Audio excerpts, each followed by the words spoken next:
Hello everybody, I am TheGrumpyBrit, and if you haven't heard the news, Cyberpunk 2077 has been delayed. Now this comes on the back of the news that both Final Fantasy VII Remake and Marvel's Avengers have both been delayed as well. Final Fantasy VII has been delayed by about a month, and Marvel's Avengers has been delayed by about 4 months. Now luckily, no one really cares about Marvel's Avengers, so... But in all seriousness, this is 3 pretty big titles that have all just been announced to have been delayed in 2020. Now, Cyberpunk 2077 is being delayed by about 5 months, which is not an insignificant amount of time. It's almost half a year. So here's the tweet. We have important news regarding Cyberpunk 2077's release date we'd like to share with you today. Cyberpunk 2077 won't make the April release window, and we're moving the launch date to September 17th, 2020. We are currently at a stage where the game is complete and playable, but there's still work to be done. Night City is massive, full of stories, content, and places to visit, but due to the sheer scale and complexity of it all, we need more time to finish playtesting, fixing, and polishing.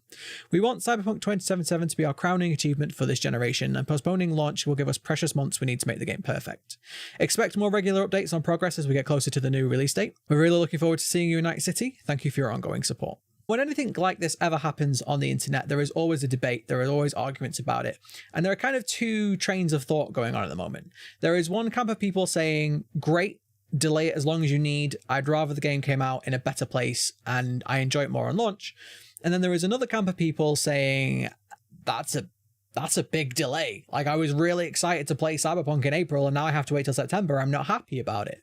And honestly, I can see both sides to this argument. I can understand why people are miffed. I really can. It's not an insignificant amount of time. Nearly 6 months is a long time to have to wait for something that you're expecting in April.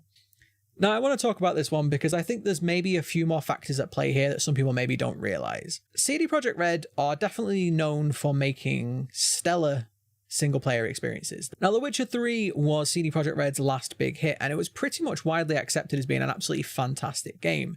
It was huge and expansive, it had tons of content, and all of that content was handcrafted and absolutely excellent. There was pretty much not a bad thing you could say about The Witcher 3, apart from when it first launched. When it first launched, there was a couple of problems with the game. Geralt's horse Roach had some problems. It had some buggy AI, had some weird glitches. He would spawn in weird places, spawn on top of buildings. He'd be walking backwards, walking on his hind legs, doing all sorts of kind of weird little glitches and things like that. And then there was also Geralt's movement. It wasn't particularly very good on launch. Geralt kind of used a mixture between tank controls and fully analog 3D controls. It's very difficult to explain. Luckily, Projekt Red patched both of these relatively quickly. They added an alternate movement set, which I think was much better, and they also pretty much fixed all of Roach's problems. And I think most people were fairly forgiving of this. Most people said, you know what? The glitches, they weren't great. However, the game was great, and so we're going to forgive those glitches. But that being said, there was still a lot of YouTube videos made about it. There was a lot of teasing. There was a lot of, I've just bought this game that got overhyped and now this is happening. And there was definitely going to be an element of that. There's always going to be criticism. No matter how good a game is, there's always going to be some level of criticism. And I think that it was pretty much widely accepted and most people just got on with it. Now, I think Projekt Red possibly are trying to avoid that with Cyberpunk, especially considering that this one has been hyped up a lot more than The Witcher.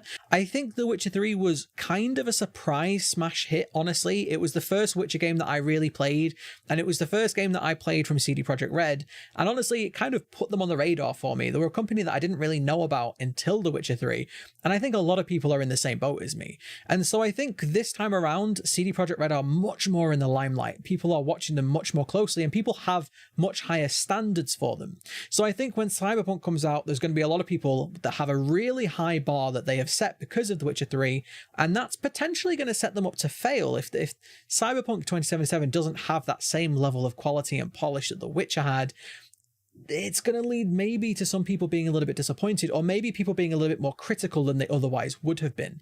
So I think Projekt Red are maybe a little bit concerned about that, and that they've decided to add a little bit more polish in, make sure that the game is a little bit better than The Witcher 3 was on launch. Again, The Witcher 3 wasn't bad on launch, but it did have some flaws, and I think they're trying to avoid that this time. Another thing that people maybe aren't considering is that CD Projekt Red has been accused of putting their developers through a crunch period. And a lot of companies, especially big AAA companies, have been accused of this in the last few years. Developers are put under an immense amount of stress as you get closer to a game's release date. Now, a lot of developers are being expected to work mega hours, not see their families. We have some horror stories of developers sleeping in the office and not going home for a week. And this is not just CD Projekt Red. This is a lot of companies we're talking about here, but CD Projekt Red are definitely one of the companies that have been accused of putting their developers through this crunch period. And I don't know, but I hope that this delay actually gives those developers a little bit of a breather and means that they don't have to go through the crunch as much. Now, I'm going to be honest, I know what big companies are like. As much as I love CD Projekt Red, and I'm sure you love CD Projekt Red, big companies, they're big companies. They put profit before staff. They always do. But I hope that this extra 5 months just gives them a little bit of a breathing room and allows them to take that pressure off the staff. So they're in the tweet, they're all talking about polish. They're saying the game is complete. It's not an Anthem situation. The game is there, it's ready. They just want to polish it. And this is something that I can really get behind. We've said this a million times before. You can only play a game for the first time once. And the better the game, the better state it is in on launch, the more you're going to enjoy it. And for a lot of people, myself included, I think this really applies to a lot of people, but especially content creators. You kind of play a game and then you move on from it. And I feel like a lot of people, myself included, don't really have the opportunity to go back to an older game unless, you know, it's a game that I really, really want to stream or something like that. And so the better the game is on launch for me, the better. I'm going to enjoy the game a lot more on launch. And if that means I play it for a couple of months and never go back to it, I had a better experience than I would if they'd released the game and then patched it later.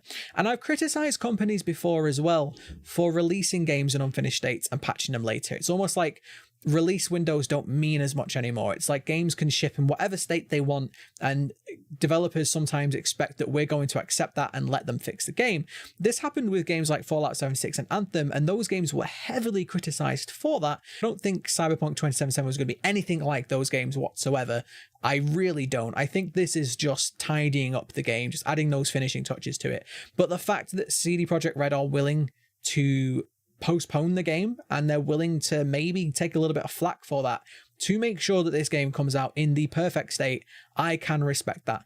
And I'm kind of glad, honestly. So let me know, what are your thoughts and opinions? Are you gutted that you have to wait another 5 months for this game? Are you happy? Are you happy that the game's going to be released in a better state? What are your thoughts and opinions? Let me know down below. And if you have found this video useful, if you have enjoyed it, let me know by liking the video, and I will see you all next time.